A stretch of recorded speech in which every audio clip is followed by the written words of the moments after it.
Hey everyone, today on People Now, we'll tell you why Kylie Jenner and Travis Scott have reportedly decided to take a break. Tyler Perry's personal revelations in this week's People cover story, how the movie mogul overcame depression and abuse. Get off of me.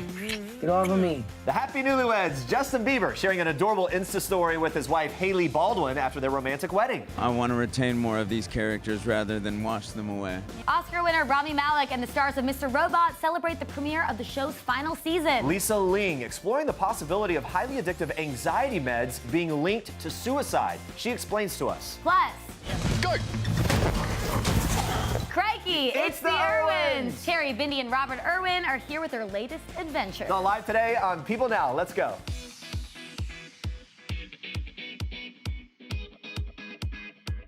Hey, happy Wednesday, everybody. Welcome to People Now. Great to see you. There's so much to get to today, including all the details surrounding the shocking news. Kylie and Travis, they are taking a break. It is shocking. I know. I did not see this coming. They didn't learn a thing from Ross and Rachel. Nope. Little Friends reference. They've been celebrating 25 years. We want to know, do you think going on a break is the best medicine for a relationship? To save it, vote in our People poll. Send us your thoughts using the hashtag PeopleNow. We have a lot of thoughts on it, but we'll tell you later. We do. All right. Before we fully dive into the biggest couple break of the day, week, year, maybe, we have to talk about Kylie's gold dress that she wore to Justin and Hailey Bieber's wedding on Monday. So Kylie's getting a lot of flack online for what some are calling a case of upstaging the bride. What do you think? I saw this online and I immediately thought, like, wow, it's a bold move.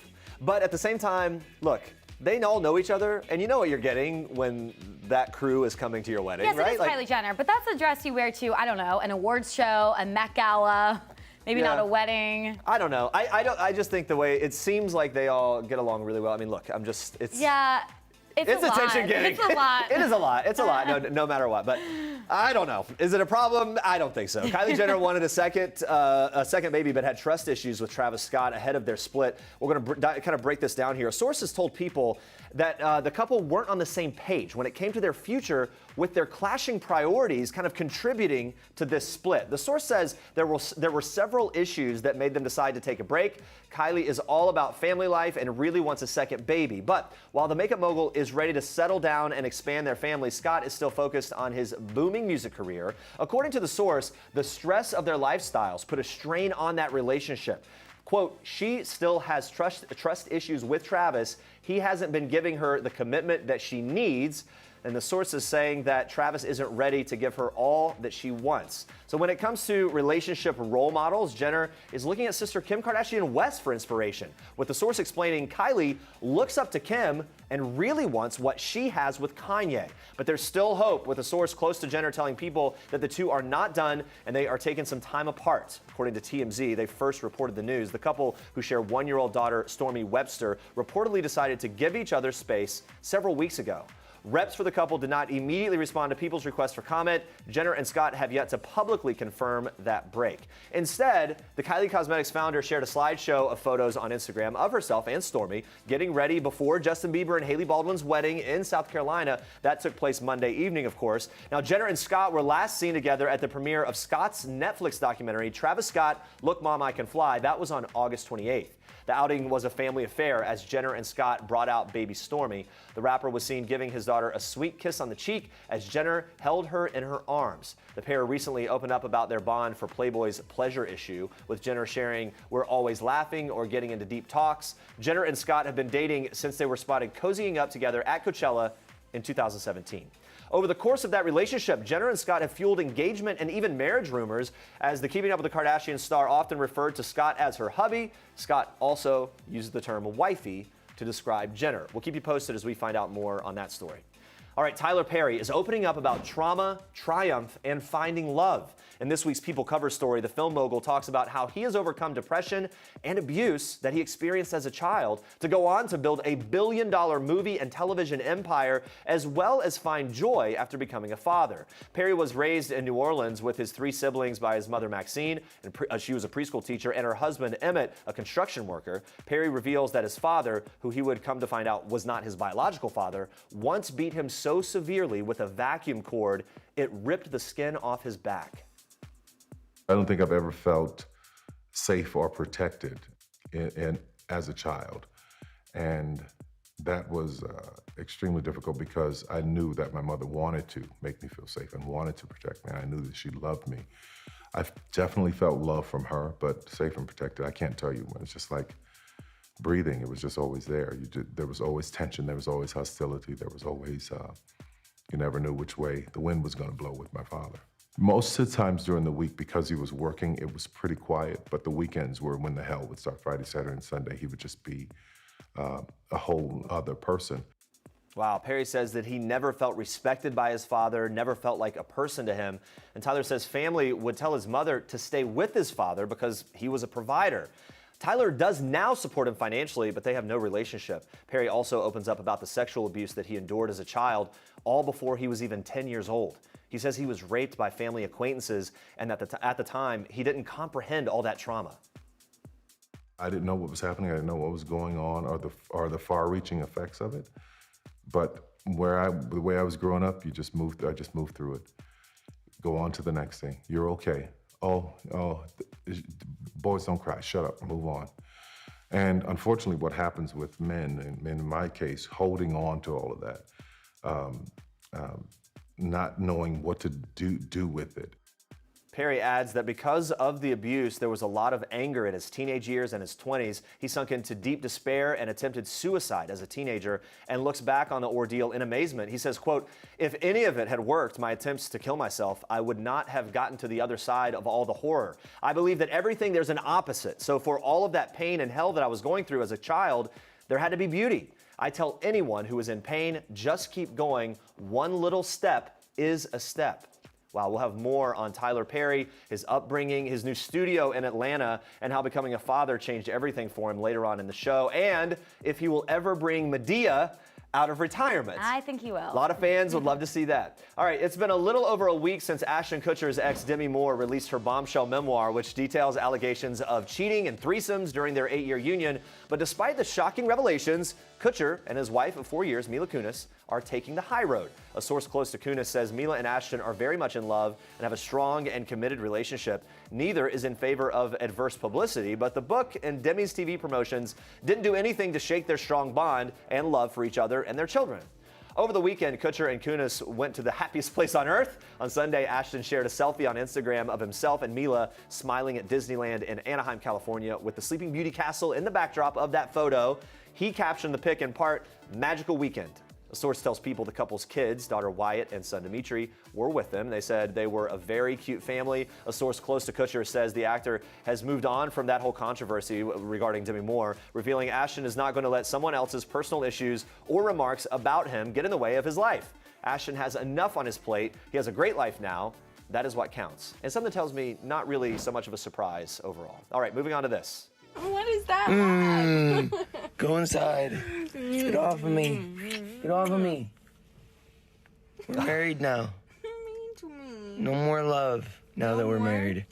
That's what happens. You get married and everything just... Oh, I'm just kidding.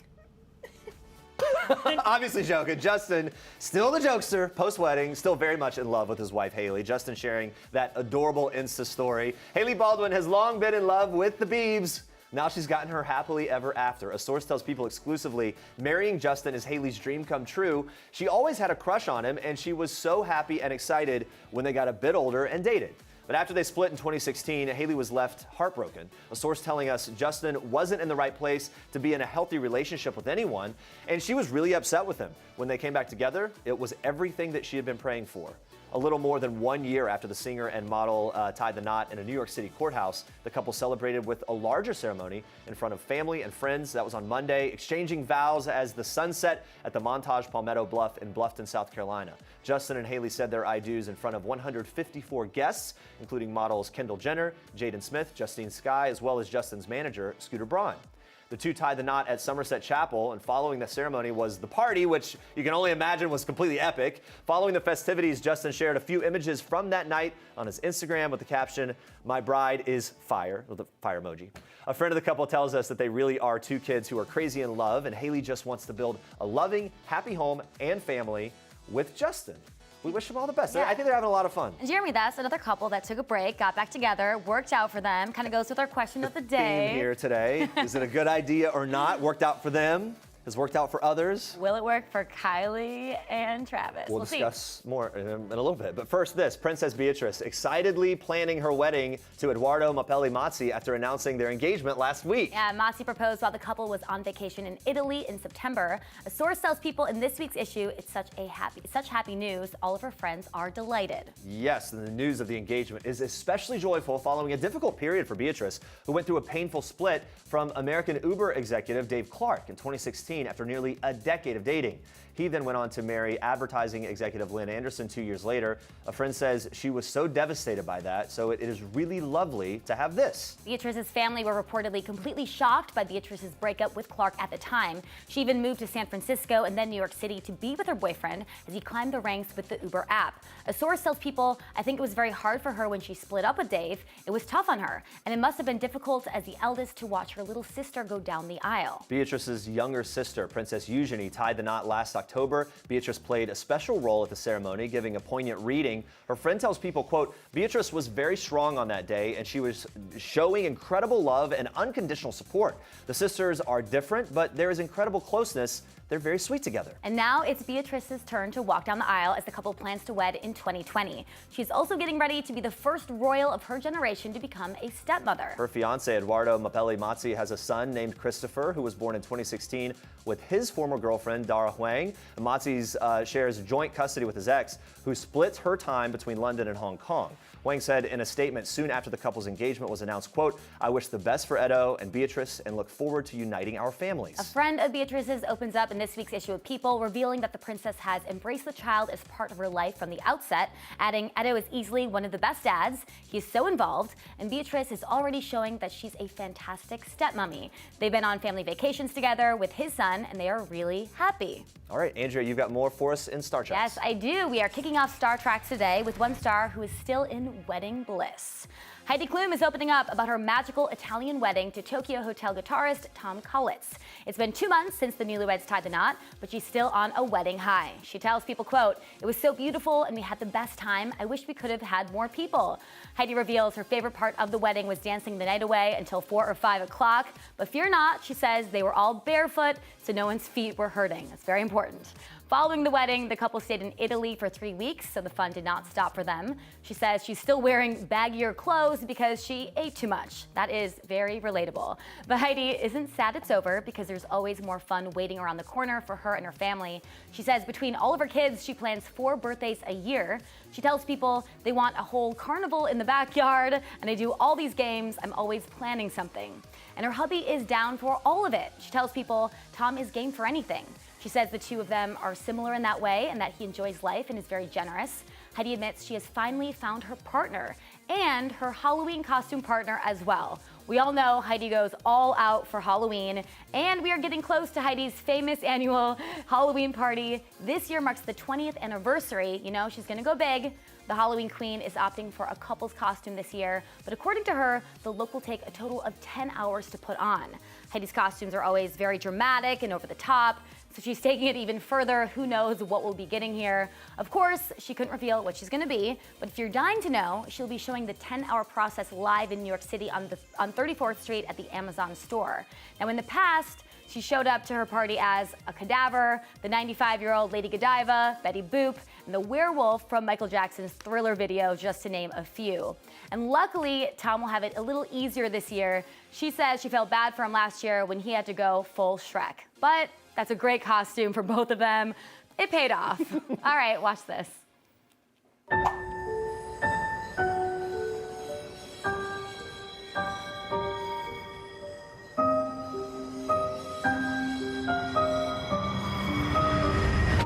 We need to get back to work.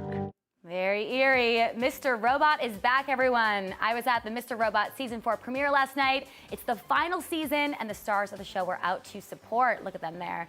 Rami Malek plays Elliot Anderson, a vigilante hacker and the anti-hero of the show.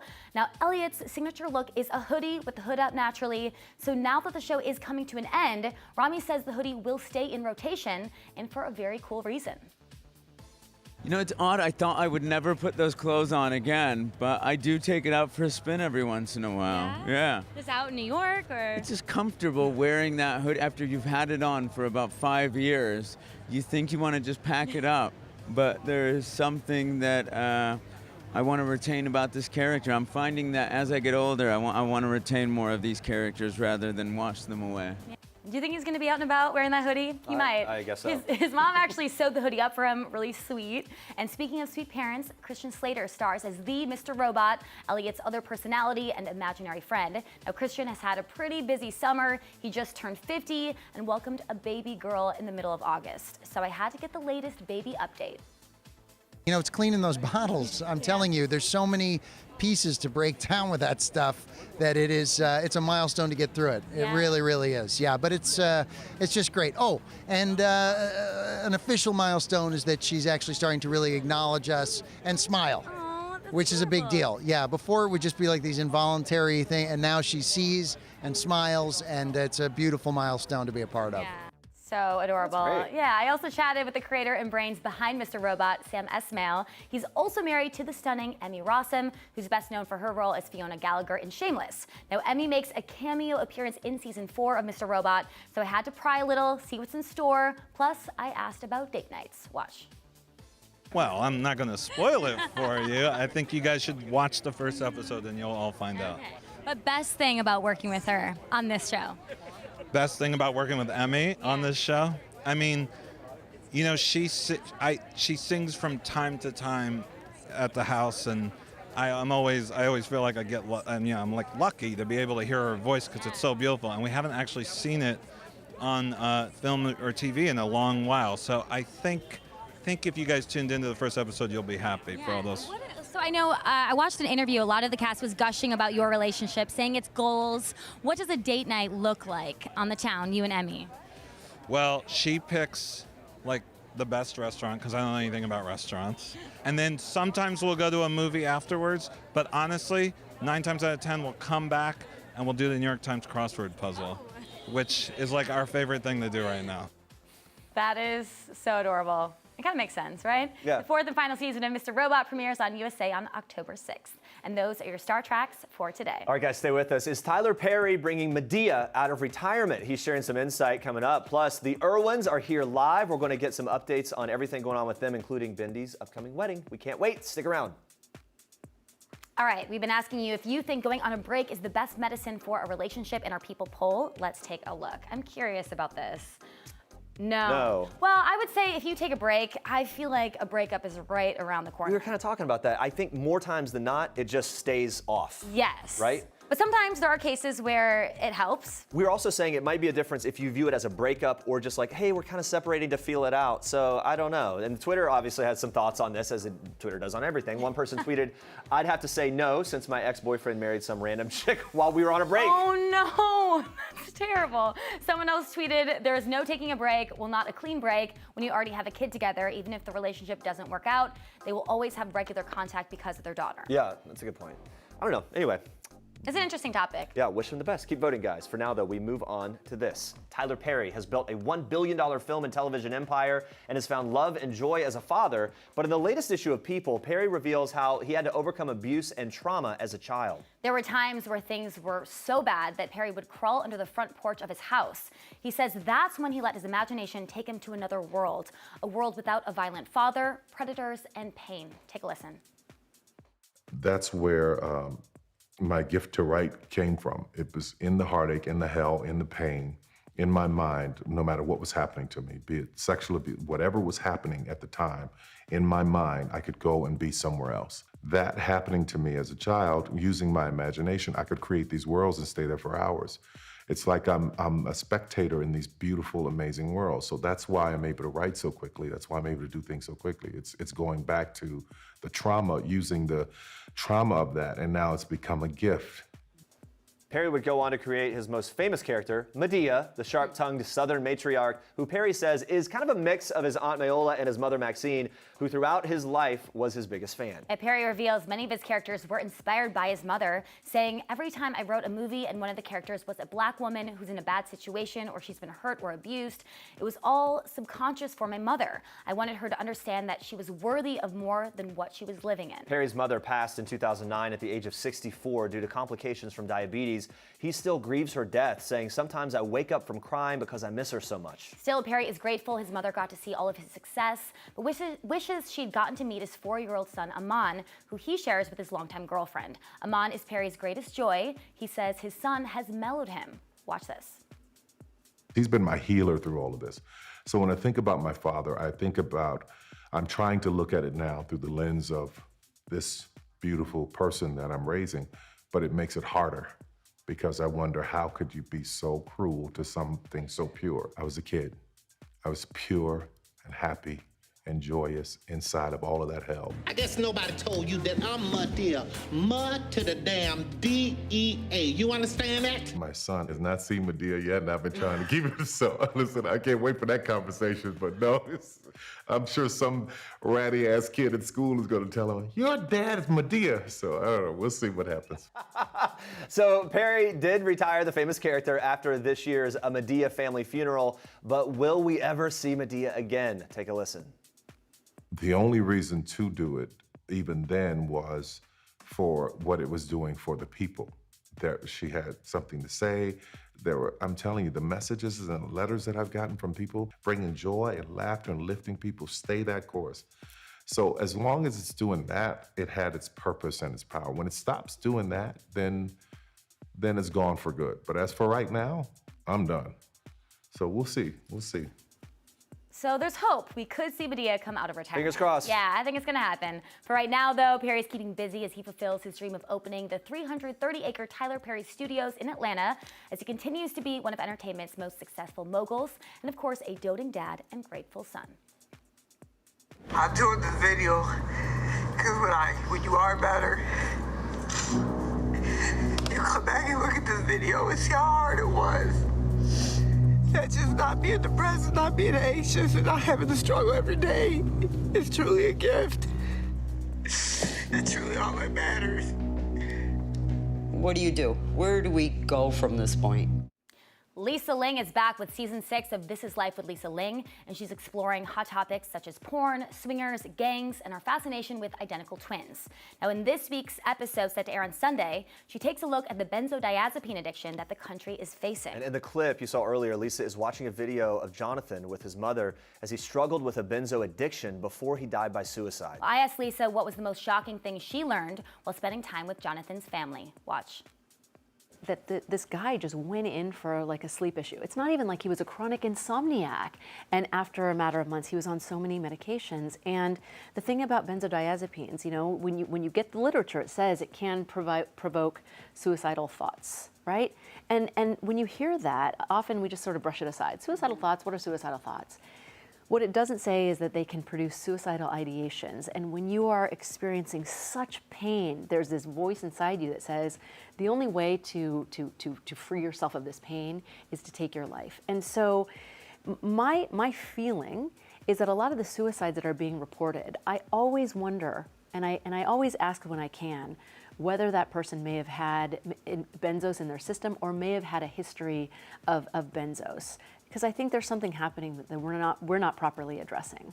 Yeah, are you finding that a lot of times they were on benzos at some point in their life? Shockingly, a number of people, after I've heard about suicides, and I asked, was that person ever on a benzo or recently on a benzo? I have heard affirmative responses. Yeah. And I think we need to start asking. I've seen reports of some celebrity deaths, and the toxicology says things like, no drugs in the system save for trace amounts of a pharmaceutical drug or doctor-prescribed medication. It's almost like a side thought, and really that could be actually the reason. It could be, and I just, I hope people will watch this and recognize that, there is a potential for real danger with these drugs, and if you do decide to take them, you have to know what the possible consequences can be. So for those who don't know, benzos are prescribed for anxiety, and Lisa told us that they are some of the most widely prescribed medications on the planet. It includes meds like Valium, Xanax, and Klonopin, and they are highly addictive. And Lisa says that benzos are supposed to be prescribed for only short periods of high anxiety, but people end up using them for years. She reveals her team reached out to some of the drug companies that make benzos. They said that they stood by their product if it is prescribed properly. Lisa also attended a benzo support group and opened up about what her biggest takeaway from that experience was. Watch. Honestly, it's very personal. I was listening to a lot of symptoms that those poor people were experiencing as a result of benzo withdrawal. And as I was listening, I couldn't help but think of my own father, who about a year prior had been exhibiting the same signs. His body started to shake profusely. He couldn't sleep at night. He would jerk up when he was trying to sleep. He was crying all the time. And so after I met with those people, I went back and I started talking to my dad, who has no memory of that episode, but I looked back in his medical records, and he was prescribed Klonopin, which it probably shouldn't have been prescribed to him given that he's a senior citizen, but nevertheless it was. And he went through a period of about 5 months where he was in the ER all the time, and to this day, we cannot definitively say what he was going through, and neither can his doctors. But my gut is that benzos played a role in it, because now he's fine. Yeah. It's been over a year later, and he's totally fine. The only thing that was different during that period was that he was on certain kinds of medication. And by the way, when he was starting to exhibit a lot of those signs and behaviors, he started getting prescribed more medication. So it's just this really vicious cycle that we have to be cautious of. Working on this episode was one of the most infuriating experiences that I've ever had as a journalist, because I came to realize that doctors are so widely prescribing these drugs, without many of whom don't have the proper knowledge of how to get people off or deal with the symptoms of withdrawal. The show is great, so informative, and when I asked Lisa why she keeps on exploring such gritty topics, this is what she had to say. What we do on our show, and what I'm really proud of, is we often take groups of people or subcultures that you probably have an opinion about, right, who have been maligned or misunderstood in some cases, and we try to give you a better sense of what their day-to-day is like and what may have propelled them onto this journey or into this lifestyle. And there's a lot of topics out there, so how do you decide? Does it just come to you? How do you figure out what you want to cover next? A lot of the stories that we do, like the benzodiazepines idea, came from having a meeting with Chris Cornell's wife, the late singer of Soundgarden. And when she was telling me about what her husband was dealing with and what he was experiencing when he was in withdrawals, I was astounded given how widely prescribed these medications are. So yeah, everyday people. A lot of our episodes come from people who just are emphatic about telling me about certain things, and on many occasions we've decided to go for it and cover that issue or cover that subculture. And on a lighter note, Lisa has this adorable family with 2 young daughters. She frequently shares pictures of her mother and her mother-in-law on Instagram with the hashtag Attack of the Doting Grandmas. So I asked her what this is all about. My mom and my husband's mom are at our house every day because my mom lives 2 blocks away from us and my husband's mom lives 3 blocks away from us. So close.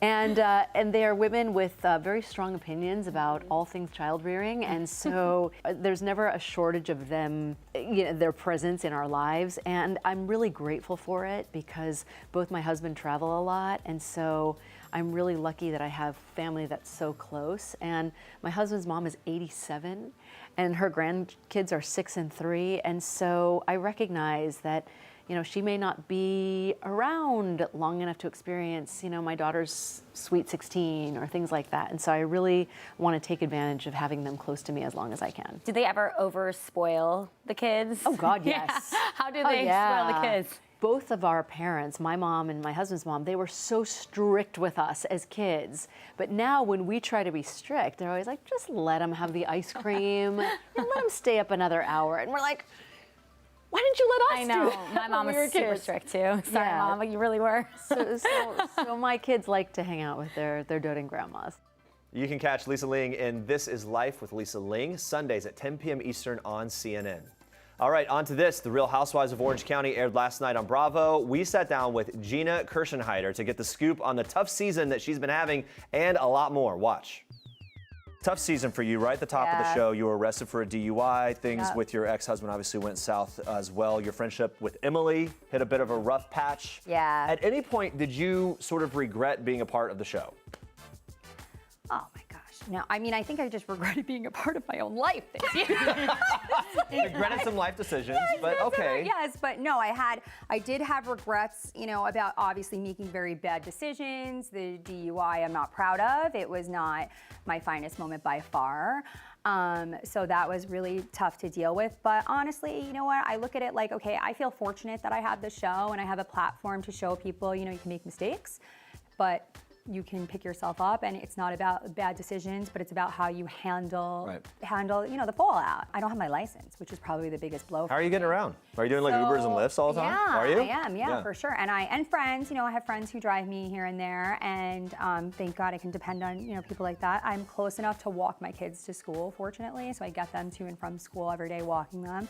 And yeah, I just have to deal with it. What has the lesson been like with your oldest kid? Like, what have you said about the situation? If So I tell my kids. Yeah. I'm very open about it, and I told them because they're like, why aren't we driving? And I said, you know what, mommy made a very bad decision, and you know, just like if you make a bad choice, you have consequences to your actions, and mommy made a bad decision, and now this is a consequence that I cannot drive my car right now. And they asked me why, and I said, well, mommy, I'm honest. I'm like, you know what, you know how mommy will drink wine? They said yes. I said, mommy drank wine and she drove, and you're not allowed to do that, and I will never do that again.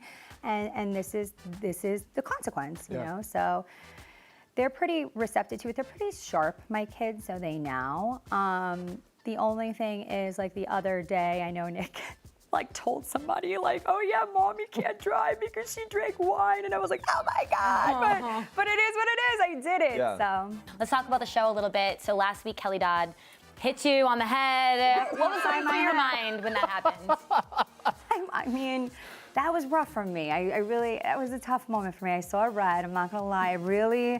It took a lot of strength for me to walk away. That's all I'm gonna say. That was tough, you know, but I knew I was like, I gotta get out of this room. I have to get out of this situation. Nothing good is going to come from this. But I felt violated, and I couldn't believe it, that she had crossed this line already with someone else, and then she's gonna just go and do it again. How disrespectful, you know? But in that moment, I said it. I was like, I just can't go back to jail. I can't go back to jail. I mean, looking back, do you think Kelly was completely out of control? Yeah, she was completely out of control, completely out of line. You and Emily made up on Tuesday's episode. We did. So where do you stand today? Yes, we still have, I think, a little bit of a disconnection. I think when it's hard because we were okay. I was a little overwhelmed still in my life. I was missing maybe some of her text messages and stuff, and she deals with insecurities, I think, regarding our friendship. So then it was kind of like she saw the episodes come out, and sometimes we relive these things.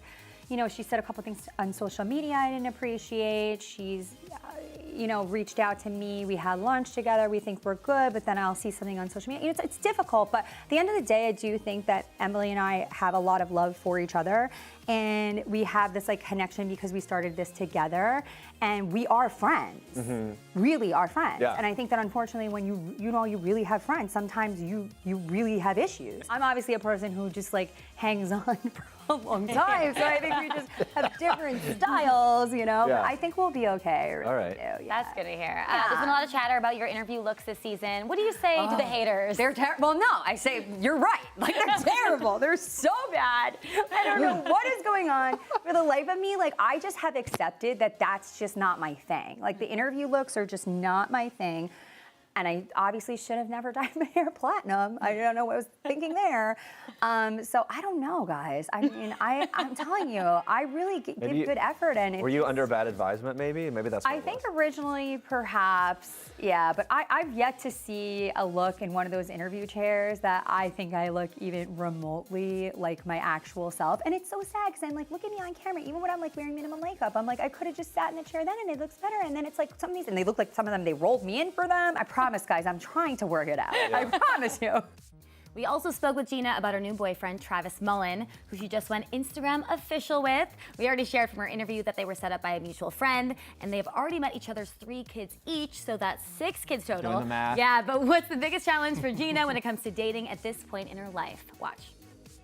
I'm so terrified because for such an outgoing person, this is one area of my life that I'm super private about, and I get like really embarrassed, and the thought of like having an on-camera scene with someone is just like, I can't even Imagine that. I'm so embarrassed. So I don't know.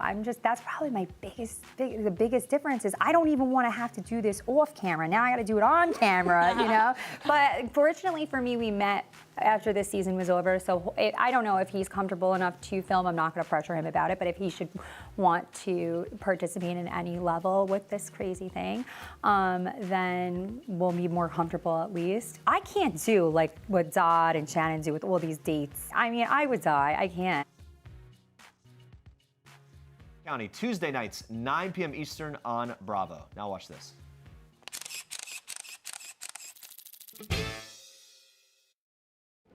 Today, we're moving Bosco to another enclosure so his area can be renovated.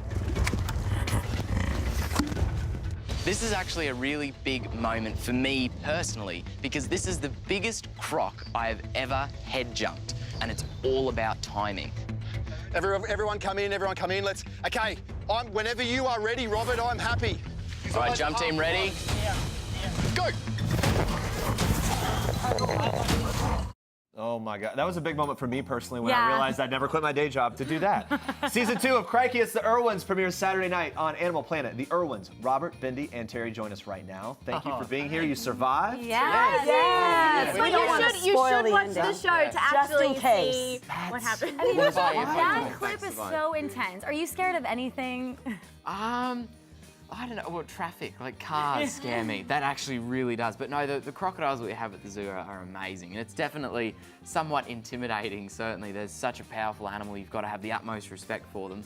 But I love them, they're my favorite. I mean, walk me through what's going through your mind when you're about to jump on that crocodile. Yeah, it's weird because when you're doing something like that, everything else just sort of fades away, don't you think? It's just like you get tunnel vision and you're just so focused, everything goes into slow motion, and you literally can't hear anything, you're not thinking about anything else but just that croc. And I mean, being one-on-one with a dinosaur, basically, it's crazy. Yeah. And unfortunately, they're not like polar bears. Mammals, you can dart, they go to sleep, they wake up, everything's happy. Can't do that. With crocodiles, their metabolism is different. So they don't metabolize sedatives well, and it makes them very compromised. It can take them days to wake up. So you literally have to do something like that. So it's kinder to the crocodile to hold them down, put them in a box, move them to the other enclosure. That is actually an important distinction because it does look like it could be a cruel experience for them. Dad actually designed all of the techniques that we use with the crocodiles to make sure, first of all, that the crocodiles' health and safety is our #1 priority, and then also making sure that the team is safe as well. So it looks a little crazy, but it's best for the crocodile because we let him go, and then he's like, "Yeah, I won. I beat them. I'm amazing. He's so funny. He's like all puffed up. It's an ego boost. And I mean, they're dinosaurs, so they this doesn't even faze them. We're like marshmallows jumping on them. Bag or something. Talking to you guys, this is all just kind of part of your life. But Terri, I would imagine, to some degree, do you turn into Mama Bear a little bit when you see him doing things like that? Like, oh my goodness, it's kind of a dangerous situation. Yeah. You know, Robert's been jumping crocodiles for our research work since he was 5. Yeah. So it's something he's literally grown up with. And Bindi has been jumping crocodiles since she was 7 and is the science person in the family. So she does all the research part of it, and Robert's just boots and all, you know, like your dad. And I'm really proud because I know that all Steve wanted was for his kids to continue in his work and what he's doing. So it's more pride, but as soon as Robert outweighed me, I stopped worrying. I was like, you are way bigger and stronger than me, you're fine. Like you mentioned, this show is about continuing the legacy of Steve Irwin. What do you think he would say about the show specifically? Oh, I think he'd say, crikey! Yeah, totally. I think he would love it because we always knew that Steve would say, I don't care if anyone remembers me as long as they remember my message. And so for us, it's such an honor to continue his mission and making positive change in the world, protecting wildlife. But particularly with crocodiles and with our new show and showcasing animals that aren't traditionally cuddly, fluffy animals. And he would always say, you know, vultures are as important as eagles, and crocodiles are as important as koalas, and we need to learn to love everything. Yeah. And that's what this show kind of does, is make you go, oh, I didn't know that, and oh, I kind of like that, and just change your mind about Let's get your take on this. You're experts when it comes to all things relating to a zoo. There's a brand new video circulating of a woman who appears to have kind of gone behind the enclosure or into the lion enclosure at the Bronx Zoo. I think I've been there. What you maybe can't make out is there's a moat between where she is and where, but nonetheless, obviously could be very perilous and dangerous for the woman. What does this kind of situation do for the animal when people do this kind of thing? It's never a good idea to be getting into an enclosure with a large predator. That's just not really good. I think for both human and animal, it's definitely not good. I think for the lion though, you could see he was definitely quite confused. Right. Yeah. And I think too, our main message is to treat animals with respect. Yeah. Treat them the way you would want to be treated. And when you walk down the street in New York, if somebody is teasing someone else, it could end badly. So how do you treat the guy you're standing next to at the crosswalk? Do you do a selfie with him? Do you tackle him? Do you wave your hands in his face? Or do you just kind of give him his space and be respectful? And that's kind of what we need to do with wildlife. Just appreciate them, but let's let them be wildlife. Sure. Yeah, that's very well put. Bindi, we haven't seen you since the big announcement. You got engaged. Congratulations. Your 21st birthday in July. And I thought this was really sweet. So your fiance, Chandler, actually asked Robert and your mom for permission. So what did that mean to you? Oh, it was the most wonderful moment of my entire life. And what made it even more special is that Chandler got my whole family involved. So it was really nice because Robert was in the bushes photographing the whole moment. I had no idea. Chandler that organised with this, I wasn't just creepily. You weren't just creepily there. Chandler lined it up. There's a little bit of backstory behind this. So Robert was hiding in the bushes and I had no idea that he was there. So Chandler popped the question and I'm crying and he's crying. We're both shaking and so happy. And then all of a sudden out of nowhere, there's just this screaming from the bushes and Robert comes bursting out and it was fantastic. It was such a special moment because we met at Australia Zoo, he proposed at Australia Zoo, and then we'll get married at Australia And it's cool to have Zoo. that on camera, you know, you'll always be able to remember that. Hiding in the bushes was worth it. Oh, and quality photographs. Really good photos. Thank you very How much. long did you two know about the proposal before it happened? Well, I was more in the dark than Robert, but it was weeks, if not months earlier, that Chandler asked permission. Chandler was planning for a while. Yeah, he was.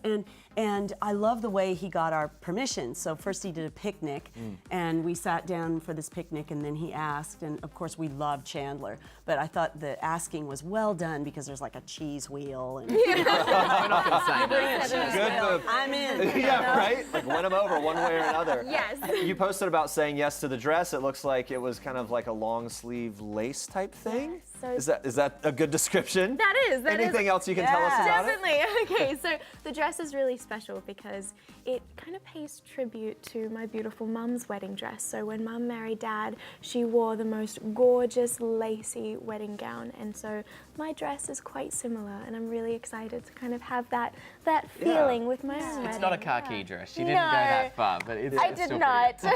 Did you have input there in terms of making that decision and kind of helping with the choice? I just, my oldest sister was married in the dress that I wore, and so she's 19 years older than me. So the dress is now 55 years old. Wow. Can you believe that? And so it was it's very fragile.